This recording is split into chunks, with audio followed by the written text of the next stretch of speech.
What is going on YouTube? Welcome to a 1v1 game in between Beasty QT and RecoN on Mountain Pass. On the right side, we will have Beasty QT playing as the Chinese in red, and to the left is going to be RecoN playing as the Mongols in blue. Now, looking at the civilizations over here, Chinese, a pretty common pick on this map, a map that's well defendable, usually has only one crossing in the middle, whereas for Mongols, it's an intriguing civilization pick for many reasons. First of all, it's great at early aggression and sort of preventing the opponent from walling up. Second, they do have a strong trade boom as well, and in general a very efficient economy. But there is one thing that the Mongols are desperately missing from such a map, and that is wars. And even though you might want to play aggressive, you never know when a couple of wars could come in very handy. So it's going to be very interesting to see how RecoN is going to play this game out here. So looking at the map real quickly, this is one of those generations where the gap in the middle is quite big. There is one crossing in here that's partially blocked by a forest.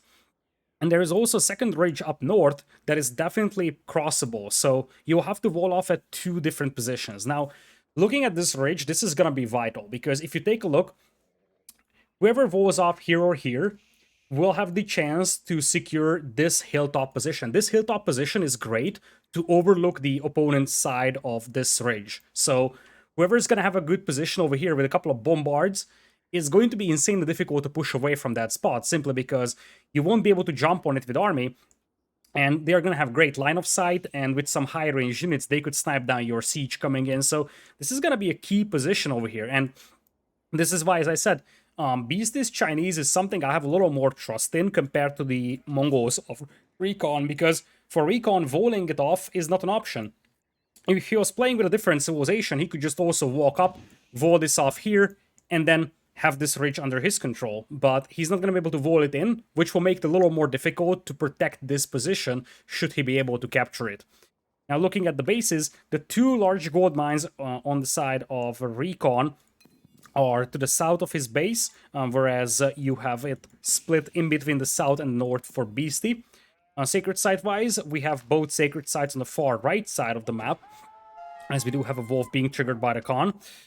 Right now, RecoN is adding a pasture already right next to that Ovu. That's a sign that he doesn't want to go very aggressive in feudal age. When you add a pasture early, you usually play some sort of fast castle style build over here.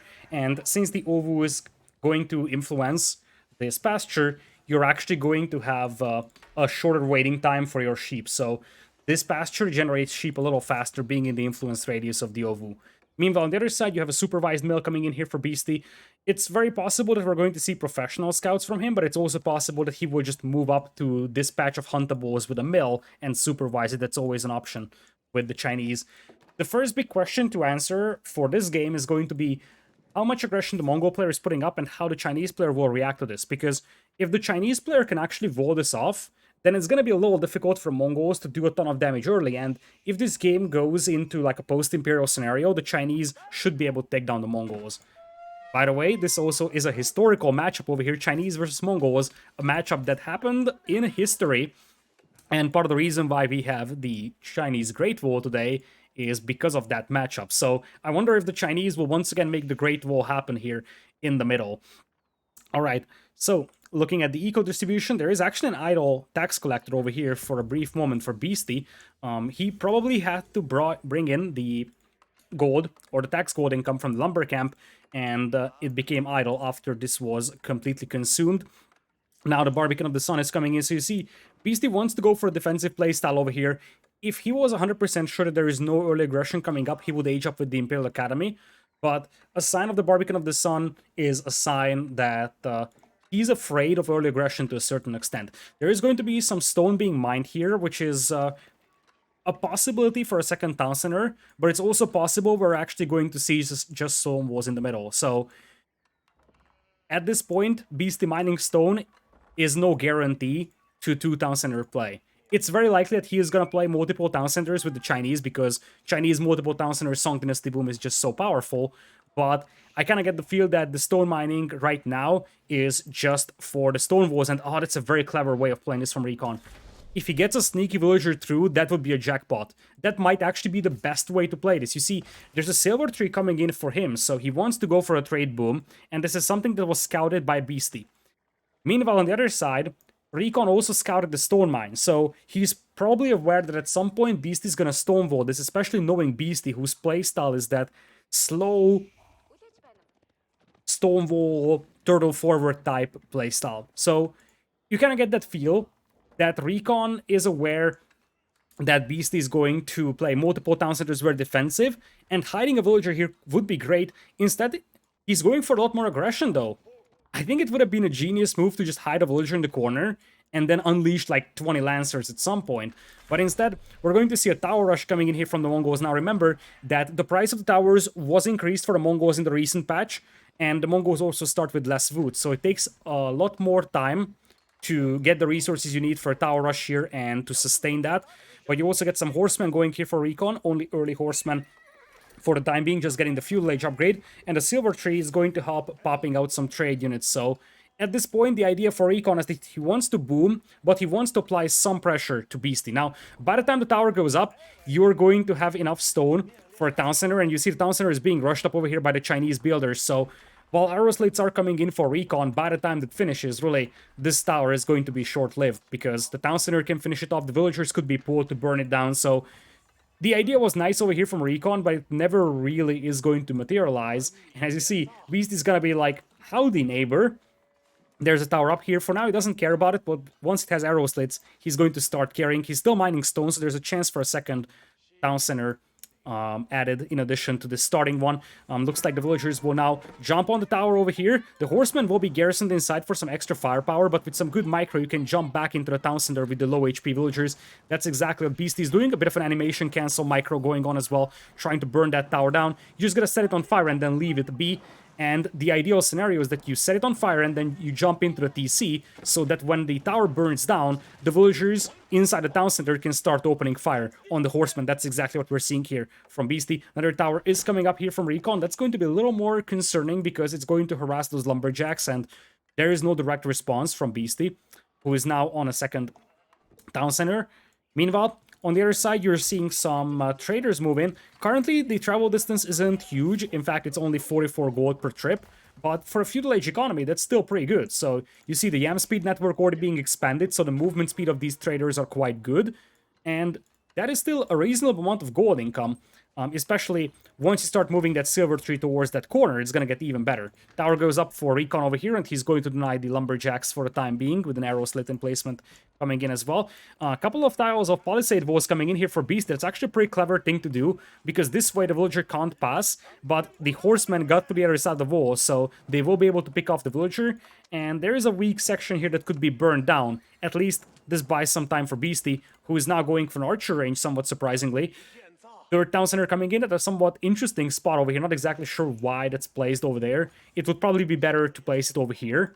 Obviously, he's a little afraid of those horsemen being nearby, and I can 100% understand that. But maybe placing it over here could have actually made some sense, or here. Still, for the time being, we're just seeing archers pop out. It's going to be triple town centers. He's still in the tank dynasty, so Zhugenu is not an option right now for him. He's got 2 officers working. Meanwhile, on the other side, RecoN is still trickling in some reinforcements. So you could see 2 extra horsemen arrive. So now we got a combined number of 4 out here. RecoN doesn't want to kill his opponent with this aggression. All he wants to do is just delay him and let the trade boom kick in. But the archers are pursuing this villager, and this villager could get intercepted. And if this guy goes down, the entire plan falls apart here for RecoN. The villager is at 1 HP, and the archers will snipe it down. Crucial move here for Beasty. He might actually lose that scout to the horseman in the end, but it looks like he's also going to be able to save it. And that kill over there is just vital. RecoN only lost 1 unit in this game and killed 6. But at the end of the day, losing that 1 unit out there, the villager, is actually going to hurt a lot, because now there is no more chance for additional towers being placed. And you're already seeing stone walls come up here for Beasty. There's still an open section over here, and RecoN could still bring in some reinforcements. It looks like he's giving up on that for the time being. He's got a scout hidden in this stealth forest, so he knows exactly where the forces of Beasty are at, and that's actually very nice. He also sees the stone miners being over here, so he knows that Beasty is still on stone. Now we got some stone walls coming in, and this is where this could get a little concerning for RecoN, because, as I said, he can't just wall himself, so the only way that he's able to control the central area is with military presence. And that's exactly what we're seeing over here. Here come the horsemen. Let's see if Beasty's reaction is going to be fast enough over here. He's trying to get those foundations going so the horsemen can't pass, but it's not going to be in time. And the horsemen will get through. Speed arrow is also popped to pursue the villager, and the scout is even shown as well. Villager gets taken down. So the walls remain open for the time being for Beasty. At this point, RecoN is at 45 eco, 42 only for Beasty, so despite the fact that there is 3 town centers over here working for Beasty, it's not really showing just yet. And if you look at the resource income per minute, there is also that trade going on for RecoN, now bringing in some extra food and wood, although not much. You still see double training being used on that silver tree, so that's why the silver tree hasn't been moved to the corner just yet. But ultimately, we will see RecoN moving that into the corner for added efficiency. And look at what we're seeing here from RecoN. That's actually pretty clever. He's making... what is that building even? What is he making? I think it's a tower. Yeah, it's a tower. So he's making a building here to block the stone walls. So that even if these horsemen get cleaned up, it's not gonna be easy for his opponent to finish those stone walls. Meanwhile, HUP is coming in with a Counterattack here, somewhat surprisingly for RecoN. Now, of course, you could justify going for the Step Redoubt, but you have to keep in mind that there's a limited amount of mineable gold that's available here. And this is something that I discussed in the 4-hour-long game I casted like a week ago. On this map, Mountain Pass, you always have to prepare for the possibility of this game going very long. And by very long, I mean 2 hours, 3 hours. And once we go that long, the Step Redoubt isn't going to help you that much, whereas the Counterattack is going to be something that you can use even post-Imperial. So the immediate bonus is greater for the Step Redoubt on this map, but the long-term, like the very long-term effect of the Counterattack actually is better. So, for now, looks like we're seeing some Spearmen and Archers come in here. RecoN Scout is still in there, and now you see Beasty is like, okay, I can't make those walls happen, I'm just gonna make them a little closer to my base, but this is something that RecoN is aware of. I don't think that RecoN can stop this though. The horsemen are now jumping on the villager here. They might be able to pick off the villager, especially with now the Khan being veteran as well. So indeed, the villager goes down. The villager here on the other side from RecoN could also be taken down. And it looks like now RecoN's forces could sort of get stranded here on this side of the walls, because in all certainty those stone walls are going up. Not necessarily the ideal spot, but at least they do go up. Imperial Academy coming in right now for Beasty, so he's going to get to Song Dynasty in a matter of seconds. For now, he's forced to pursue those horsemen with the spears. Khan is going to show the position of those horsemen right now, and RecoN once again has to retreat. A single Lancer would do so much to clean this one up, but in the end, you can just sort of chase these down with the Spearman. Archers also helping out a tiny bit. The best thing that you can do here for RecoN is probably split off one horseman, distract the opponent, and use the rest of the forces to try and get yourself some more room, although RecoN has a different plan here. He tried to get some men-at-arms in here before the wall foundations are completed, just so that he can stop those walls, but the villager giving his life away to get those foundations going is vital. Now, there is a Counterattack being pushed up here, but the stone wall foundations are set now, so it's not going to be possible to break through these walls without the support of any kind of siege. That could still be some rams though, and I think that's exactly what RecoN is planning. Go for the siege upgrade of Mongols, the improved siege, and you could either get mangonel springolds going, or you could just open up with the ram. For now, the horsemen will get cleaned up, but given the fact that RecoN's army is mostly spearmen and archers, men-at-arms will perform well against them, mangonols will perform well against them, so RecoN's position here is actually quite good. The Counterattack is set up. You also got the Yem network upgrade coming in for these towers as well. Counterattack currently not doing much over here, and with the Khan being killed, or potentially being killed once the reinforcing horsemen are taken down, the Counterattack is going to have minimal effect on the battle for the time being. You could actually focus down that low HP men-at-arms first, that now get taken down. So as you see, Beasty is now focusing down the Khan over here, trying to take it down before it could cause a lot of damage. This is a veteran Khan, so it does have 12 bow damage, so it's actually very annoying against your vills.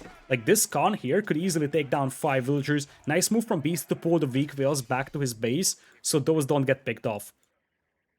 So as you see, the Counterattack is only going to have its effect when the Khan is nearby, and since the Khan is sort of stranded, that's actually causing problems for RecoN right now. Additional towers are coming in as we speak. As things stand, RecoN's got a pretty good trade rolling here, by the way. 67 eco against 80, so slightly better numbers for Beasty, but of course, that trade eco is going to be spectacular. Now you see the silver tree has been moved all the way to the north, and suddenly those trade cards bring back 134 gold per trip. Also some food and wood, not something big, but definitely something that helps you. Meanwhile, the Khan once again coming back to harass the berry villagers out here, as the astronomical clock tower is being rushed up by Beasty using 17 villagers, so we will soon see some Nest of Beasts coming in. Ram is up for RecoN, so he could start knocking through those walls, but that's where the Nest of Beasts could come in very handy. Nest of Bees are able to arc over walls with their projectiles, so it actually makes them very, very efficient when it comes to just fighting from behind stone walls. And that's probably what we're going to see here, Nest of Bees coming in indeed. And a couple of Palace Guards will also be mixed in. Palace Guards not so powerful as the Men-at-Arms are, but they move slightly faster, so it's a little easier to get them on the battlefield. And of course, with Nest of Beast support, they will be very competitive against this one. And I love this move from Beasty, pulling villagers to repair those stone walls, because there is nothing that can shoot over those stone walls right now for RecoN. He's got the towers, but they can just shoot within their line of sight. And the villagers are just not in there because the stone wall is blocking it. The Khan is still running around. Nest of Bees are now opening up against it. But as you see, since the Khan also has self-healing, he's just gonna get away with this. And this is just so frustrating to fight against. This is one of the reasons why many people are asking for Khan nerfs.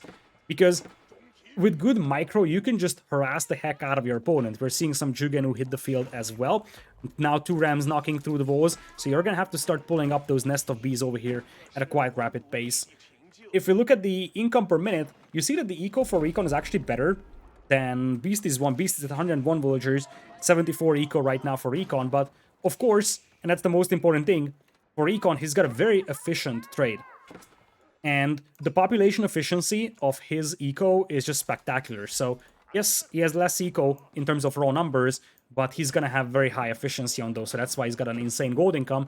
And he's using that to go into Imperial Age with the White Stupa, which is going to give him a stone just like an Ovu would. And we're seeing multiple siege workshops come in, likely for Bombards, because Bombards is not something that Beast is gonna have an easy answer to. Nest of Beast slowly grinding down the HP on those Rams. The Khan is still running around and still being annoying. There is also a tower here that's being annoying, and it's also denying a gold mine. So those are things that Beast still has to address. And those are just sort of adding to the level of pain right now for him, because he has to hold off these forces, as now we're seeing some Spring Golden placements coming on those outposts. But not only does he have to hold off these forces, he also has to deal with that Khan harassing him. He has to deal with those towers. Now it's 4 Nest of Bees. But now you got the towers in, and they seem to have line of sight on those Nest of Bees, because we're seeing some Spring Gold shots coming in here to hit the Nest of Bees. Looks like we're gonna have 1 Nest of Bees going down. No repair villagers have been pulled, which is a little surprising. You could just pull 2 villagers to repair these, and you would not lose them. 1 Ram is about to get taken down. The other one still standing strong, though. So quite a lot of losses here for Beasty for a fight where his opponent is losing minimal numbers. Like, in theory, you could just pull away those weak Rams if you wanted to. Keep now coming in here for Beasty. Looking at his resources, though, he's far away from Imperial, whereas his opponent is already an Imp, and you see the first couple of Bombards already moving out. He's got the Men-at-Arms numbers to fight this one, and especially once he gets elite Men-at-Arms, it's going to be difficult for Beasty to hold this one, but the big factor here is obviously going to be the Bombards, and as I said, if you could secure this ridge for yourself, you would actually be in a great position to overlook this entire valley. But for RecoN, he just needs to pull these Bombards here and smash through these walls, because these are long walls, and a good principle of Age of Empires is that the longer your walls, the harder it is to protect them. So having such a long wall is actually quite difficult to protect, because there are just so many targets out here, so much surface to defend. If the walls were here, it would be a lot easier, but those never materialized. Now Nest of Beast taking down 1 tower over here. They'll probably crawl forward to take down the second. Other side, slowly but surely, Beasty is piling up resources. He only has 1 gold miner, though, and that is because I think he ran out of this gold mine close to his town center and he can't access this one. So he needs to move all the way to the far left for gold, and that is buying a lot of precious time for RecoN, in which he's in Imperial Age and his opponent isn't. You see, at this point, RecoN isn't even mining gold with villagers, he's just using his trade exclusively. Somewhat surprised to see that the silver tree hasn't been moved all the way to the corner, but for now, it's still working quite effectively, and the first Bombard appearing on the battlefield will mean that the walls are broken through, although the Chinese builders are building really fast, so you could get yourself those walls back up in just a matter of seconds. Now 2 Bombards shelling those walls once again. Nest of Bees slowly trying to grind down the towers over here, and I wonder if Beast is gonna jump on that wall section once again, because it's possible he just wants to quick build these and buy himself some time. He's not far away from Imperial Age, but he's gonna need some more seconds, and indeed that's exactly what he's doing. With the Chinese builders that build so fast, basically the moment that wall is destroyed, he's going to rebuild it. Now there's a Mongol that can shoot over the walls, suddenly those villagers will get taken down, despite the fact that they even have the textiles upgrade, so they have 75 HP. But now with that Mongol going, it's gonna be even more difficult to reinforce those walls.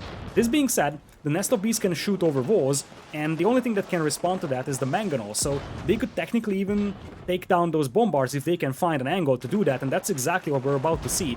The tower is being opened up upon, walls are broken through, villagers though not making that in time, and now the Lancers are about to flood in. Palace Guards will respond to this one. The Mongol is also crawling up, and the Mongol could get some very nice shots on top of those Palace Guards. That's exactly what we're seeing over here. Bombards breaking through as well as the archers are firing from behind.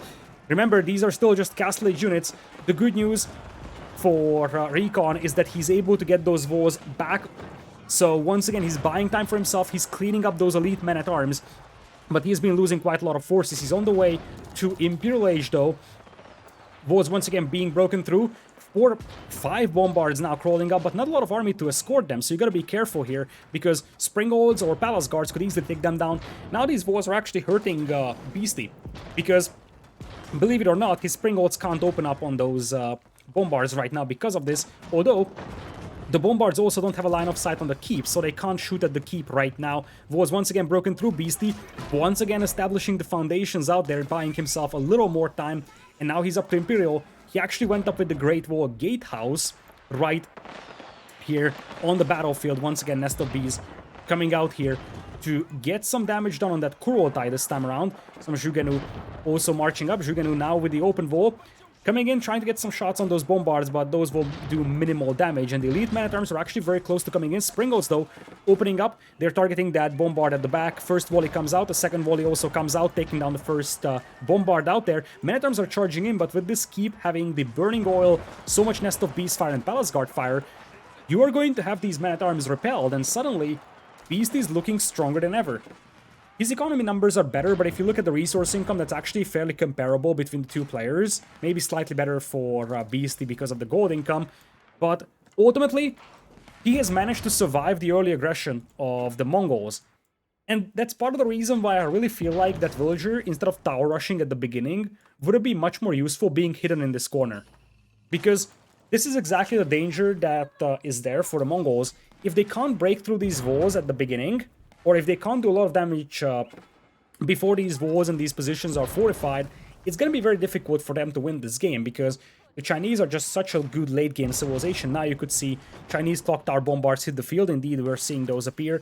And if you had some sneaky villagers over here, you could have like 10 stables going, and you could just appear in the eco of the opponent with like 30-40 Lancers without any problems. Once again, Beasty is just rebuilding those wall sections the moment they are destroyed, because he knows that he doesn't want to let the opponent flood those units in. There's a Mongol out there as well, so many villagers will give their lives building those stone walls. As you see, as the rocks come out from the Mongol, the villagers will be taken down. Some of them are apparently having some ritual building dances over here, so just like the soldiers dancing when they're building Springolds, villagers also dancing when building these stone walls out here. Looks like the Mongol isn't targeting the villagers, which is buying some time for Beasty, and it looks like he was able to take down that Mongol out there with the bombard emplacement now in position on that keep. And the bombard emplacement is going to have 10 range over here, so it's actually pretty good when it comes to sniping down those siege weapons, harassing the wills. Once again, villagers trying to keep the walls repaired. There is a section that has been broken through. Once again, the Counterattack slowly losing HP to the Nest of Beasts here, and we're seeing some Chinese bombards hit the field as well. Another stone wall section being built by Beasty over here. Up north, we haven't talked about the fact that there are some prayer tents nearby, and it very much seems like we have relics in there as well. And I wonder if... do the Ovus or the prayer tents also have this Ovu style effect? It seems like it. Because, as you see, these pastures are being influenced by an Ovu. That's actually pretty clever, having a prayer tent do the work of an Ovu. Because you see, this is the white stupa affecting it, and there is no Ovu nearby, but you see this orange grid out there. That is the influence radius of that prayer tent. And it seems to be empowering the pastures the same way that Ovus do. I didn't even know that was a thing. Now Lancer is breaking through, and this is the first time where Beasty wasn't able to revo these because there's just so much firepower out there. There's like 6 bombards knocking through at multiple positions. As I said, the longer your roll, the harder it is to defend it, and the first wave of Lancers will break through. This is going to cause serious problems for Beasty because a lot of his villagers are out here completely undefended. His army isn't particularly fast-moving, so dealing with all of those Lancers running around is gonna be an absolute pain. You see, the Men-at-Arms also tried to swarm in there, but the walls were rebuilt just in time. Bombards once again knocking through. And the moment that next volley destroys the wall, I think the Men-at-Arms can block the next foundation. Beasty indeed unable to build that. So the Men-at-Arms will flood through, although you gotta be careful because there are so many Nest of Bees nearby, and there is also a keep with Burning Oil bombard emplacements on it. So you gotta be careful with those Men-at-Arms charging in there. Indeed, the siege weapons will be pulled back, and those Men-at-Arms already heavily battered here for RecoN. With the next wave of Burning Oil and the Springolds opening up on them alongside the Nest of Bees, they will be taken down quite effectively here.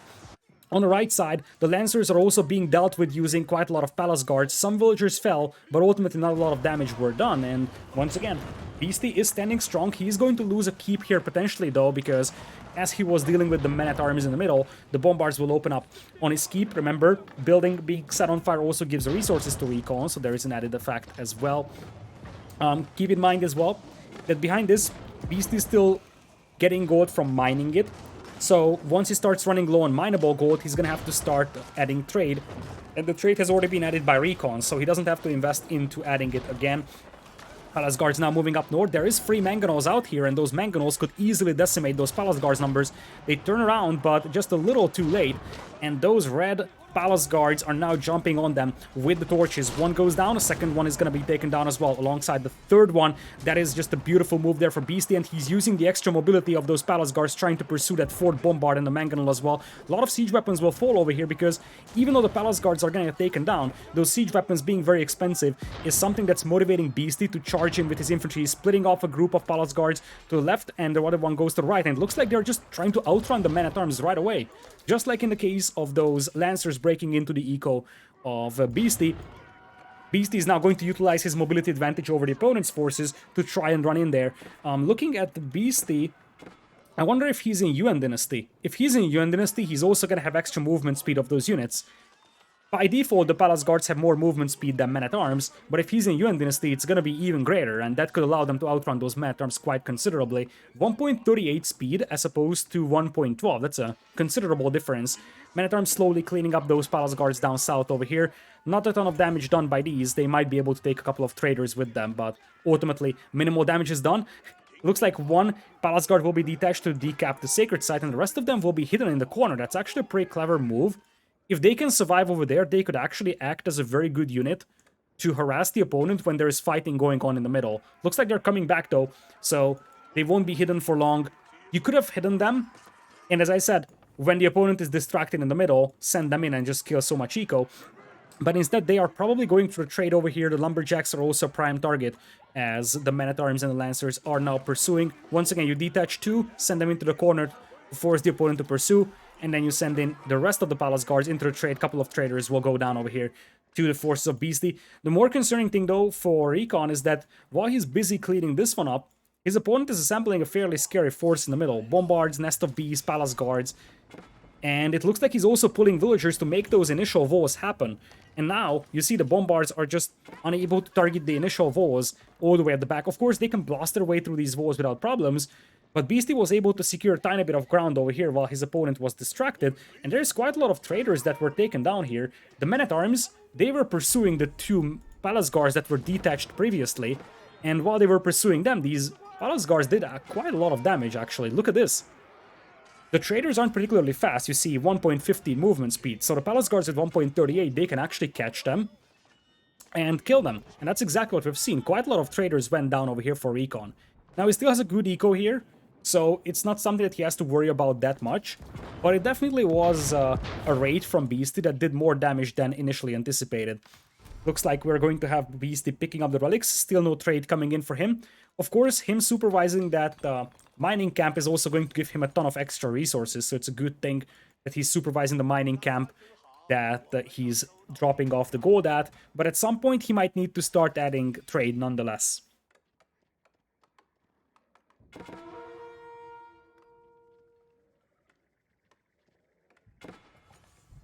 In the middle, it looks like the Bombards are lining up.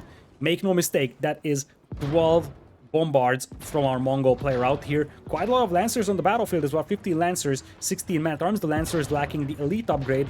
On the other side, against them, is 6 Clock Tower Bombards, 3 Nest of Bees, couple of Palace Guards and Spearmen, but the numbers here for Beasty aren't necessarily promising. He's at 129 eco, 64 army population, but remember, the population efficiency of RecoN's eco is way better. You see, RecoN actually has better resource income in every single department, with 102 eco as opposed to 129.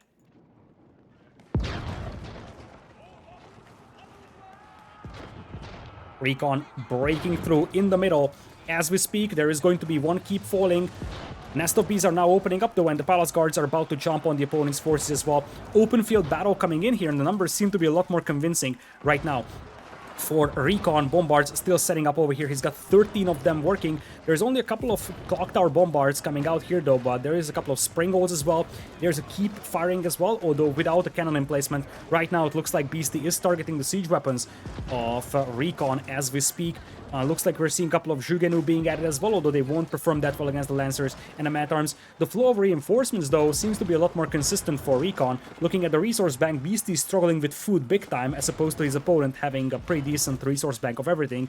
And now you're seeing Spearmen being added, which will work quite nicely against those Lancers, but there is quite a lot of men-at-arms in here as well. Vololo is being popped by Beasty to discourage the opponent from jumping on that last remaining Bombard and the Springold. Those Bombards and Springolds are actually doing a nice job grinding down the siege weapons of RecoN. RecoN started with 13 Bombards, now only has 3 left, but the keep goes down.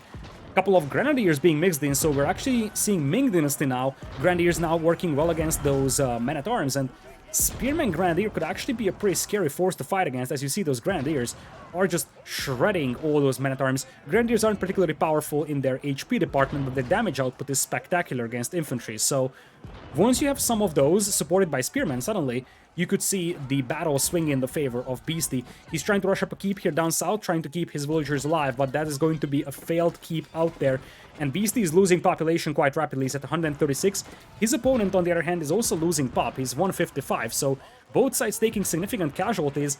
And while these Lancers are still in here, now you see this army of veteran Spearmen and Grenadiers suddenly starting to swing the battle in the favor of Beasty.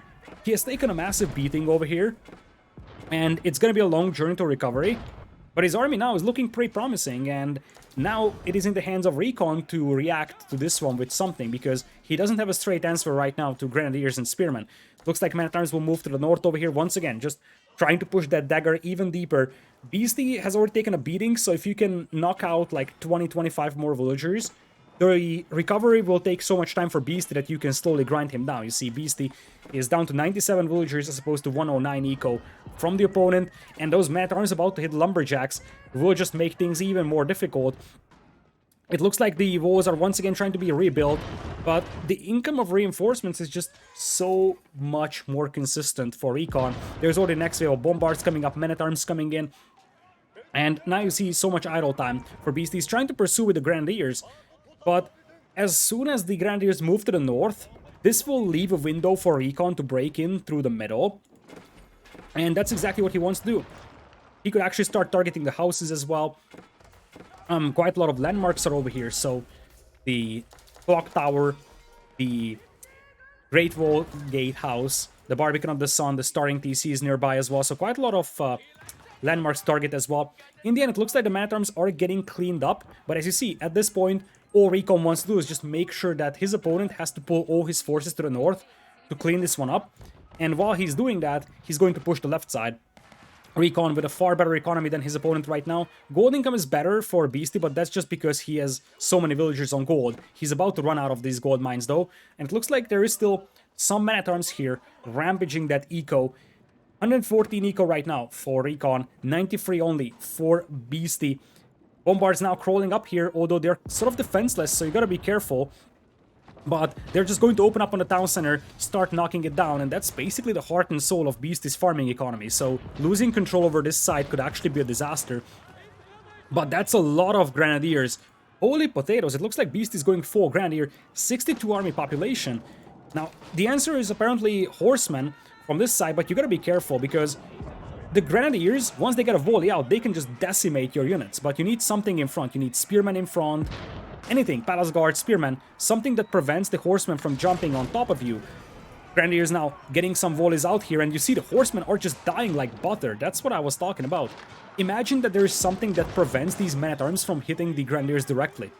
That would be so powerful, and there is that component there for Beasty, but they're all on north. The Spearmen, the Palace Guards, they had to go all the way to the north to clean up those forces, and there is still some men-at-arms yet to be killed. Clock Tower Bombards now responding to the bombard aggression.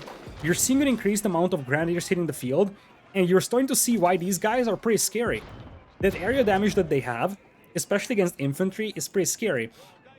And now we're seeing more and more of those hit the field.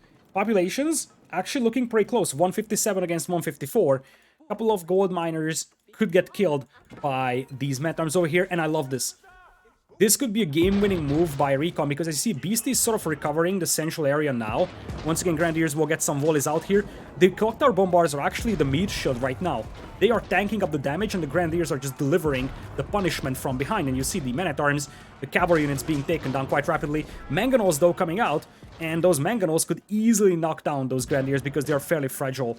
It's still difficult, because the Clock Tower Bombards can snipe the Mangonels, and then the Grenadiers can just deal with the rest. Men-at-arms once again moving in though on the Lumberjacks. It was a nice move from RecoN to hide these. But the ultimate move is these two sneaky villagers. First of all, they're denying this neutral market, so it's going to make it much more difficult for Beasty to trade. But more importantly, this would give you a chance to establish a forward base here with barracks, stables, and just harass the opponent. Beasty hasn't reacted to this aggression just yet, and I wonder if he's actually gonna react to it at all. Remember that when there is so many attack notifications going off, you often just don't see that one, and it very much seems like Beasty is not seeing this. There's no way that he's just letting this happen without any kind of forces moving up north. He's now losing a ton of villagers. This is at least, like, what, 15? 20 villagers being lost? Now he's pulling those away, but he just lost way too much. On the other hand, though, now we're talking about 10 Clock Tower Bombards supported by quite a lot of Grenadiers. But the other side has quite a lot of Lancers going, and while the Grenadiers will perform well if there's a meat shield in front against the Lancers, if you don't have a meat shield, the Lancers will quickly deal with the Grenadiers, and that's exactly what we might see over here. Some Spearmen are in this party, Grenadiers unleashing volleys of explosive grenades, and as you see, RecoN is trying to sandwich those Lancers in between the Grenadiers, split them up as much as possible, trying to make sure the Grenadiers don't have the ideal fighting circumstances, but still, with so many Grenadiers behind, the area damage, the Clock Tower Bombards, the forces of RecoN are actually being pushed back here, and you see, without Mangonels, you can't really deal with those Grenadiers, but it's very difficult to get those Mangonels going because the Clock Tower Bombards are behind, and suddenly you're seeing only 25 military population on the battlefield. For RecoN, most of that being cavalry. It's so heavy on the cavalry, in fact, that we could see quite a lot of Spearmen hit the field here for Beasty. A keep is being placed in the middle, and RecoN taps out. RecoN taps out, and as I said, as you see those Grenadier numbers increase, suddenly you could see this swing in the favor of Beasty, and that's exactly what we've experienced.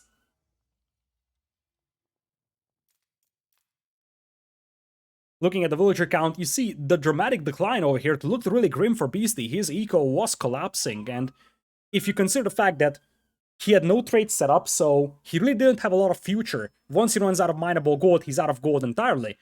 But once you have that big mass of Grenadiers supported by Bombards, it's actually pretty difficult to deal with, especially if you got some Palace Guards and Spearmen as well to support. And in the end, you see, for the majority of the game, in fact, for basically the entire game, the army numbers were better for RecoN, but by the end of the game, it actually evened out, simply because those Grenadiers did so much work over here. Looking at the military numbers, in the end, Beasty finishes the game with 403 killed, 355 lost. What's more interesting is that he did so against RecoN with a way better eco. Really, the population efficiency of RecoN's eco was spectacular, because those trade cards were so effective. And that's the reason why he's at 15,000 more gold, also has 10,000 more food to work with, and he did that against Chinese. Chinese also having an exceptionally efficient economy with the supervisors. So really, the trade boom worked so well for RecoN, but I think the missing ingredient was that he never really had an answer to Grenadiers. Now, how do you answer this with Mongols? That's a little difficult, because as I said, the moment that your push stalls out, the Chinese can counterattack, and even if you stop them, your chance of counterattacking are minimal because you have to break through layers of walls and you don't have your walls with the Mongols. But I think the bigger thing could have been if that first villager, and that's weird going all the way back to like minute 5, but if that first villager, instead of tower rushing, ends up being just a sneaky villager that is setting up a forward position there for like 15-20 lancers, unleashing those in a critical moment would have destroyed the entire eco of Beasty. And because ultimately the best way to stop these Grenadiers would have been just not letting Beasty get to Imperial Age and Ming Dynasty. That takes a lot of resources, so Beasty going into Ming Dynasty and having Grenadiers is something that I think RecoN should have not allowed.